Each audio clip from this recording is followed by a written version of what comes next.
Shalom saudara yang terkasih dalam Tuhan Yesus Kristus, salam sejahtera bagi kita semua. Berjumpa lagi dalam renungan harian yang disediakan oleh Gereja Kristus Ketapang. Mari sebelum kita memulai kita berdoa. Tuhan, kami mengucap syukur untuk hari yang baru Engkau berikan kepada kami. Kiranya pada hari ini kami boleh melihat kembali kasih karunia Tuhan bekerja atas hidup kami. Termasuk kami mau mendengar suara Tuhan berbicara kembali kepada setiap kami pribadi lepas pribadi. Biarlah perenungan ini boleh bekerja atas hidup kami ya Tuhan. Tolonglah setiap kami, di dalam nama Tuhan Yesus Kristus kami berdoa. Amin. Saudara, perenungan firman Tuhan pada hari ini saya beri judul Periksa Diri dan Kembali pada Tuhan. Firman Tuhan pada hari ini diambil dari Ratapan pasal 3 ayat 40. Mari kita membuka bersama. Ratapan pasal 3 ayat 40. Marilah kita menyelidiki dan memeriksa hidup kita dan berpaling kepada Tuhan. Sampai di sini pembacaan firman Tuhan. Saudara yang dikasihi Tuhan, ketika hidup berjalan tidak seperti yang kita harapkan, biasanya ada satu respon yang muncul dari kita, yaitu kita mencari penyebabnya. Apa sih yang menyebabkan hal ini terjadi? Mungkin kita bertanya dan berkata, karena orang lain. Atau mungkin kita bisa menyalahkan keadaan. Atau kadang bahkan dalam hati kita bisa bertanya, kenapa Tuhan ini bisa terjadi? Saudara, itu adalah respon yang manusiawi. Ketika hati lelah, pelayanan berat, relasi tidak baik, hidup penuh kekecewaan, penuh tantangan, dan juga hal-hal permasalahan yang muncul. Sangat mudah bagi kita untuk melihat di luar diri kita mencari penyebabnya. Namun bukankah ada hal yang juga baik kalau kita melihat kembali ke dalam diri? Ratapan pasal 3 ayat 40 yang tadi kita baca, dikatakan diucapkan oleh Yeremia, bukan pada saat kondisi jemaat Tuhan, umat Tuhan sedang baik-baik saja. Saat itu Yerusalem sudah hancur. Umat Tuhan berada dalam penderitaan besar. Dalam pasal ini bahkan digambarkan bagaimana doa terasa seperti tidak tembus sampai kepada Tuhan. Dan hati jemaat Tuhan, umat Tuhan, penuh dengan air mata.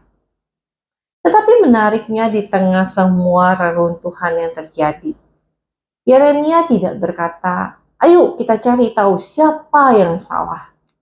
Yeremia juga tidak mengajak untuk fokus kepada Babel, menyalahkan Babel yang menghancurkan mereka. Sebaliknya, di saat seperti itu, dia berkata, marilah kita menyelidiki dan memeriksa hidup kita dan berpaling kepada Tuhan. Saudara, di sini kita melihat sesuatu yang penting. Ketika hidup terasa runtuh, Tuhan sebenarnya mengundang kita bukan untuk mencari siapa yang salah, tetapi kembali kepada Dia. Bukan mencari penyebab utamanya, tetapi kita kembali pada Dia. Bukan berarti segala kesulitan yang terjadi itu semua karena dosa dan kesalahan. Ada kondisi di mana Tuhan izinkan sesuatu terjadi di luar dari apa yang kita lakukan. Dan di setiap musimnya Tuhan izinkan, tentu ada apa yang Tuhan ingin ajarkan. Mungkin di situ Tuhan ingin kita berhenti bertanya, Tuhan, bagaimana keadaan hatiku di hadapan-Mu? Bagaimana hidupku di hadapan-Mu? Apa yang Engkau perlu pulihkan dari hidupku dan hatiku? Mungkin di saat-saat seperti itu, kita melayani, hati mulai lelah. Kita tetap beribadah, kasih mulai pudar. Ada luka, kecewa, kepahitan, dan dosa kecil demi kecil satu persatu yang diam di dalam hati.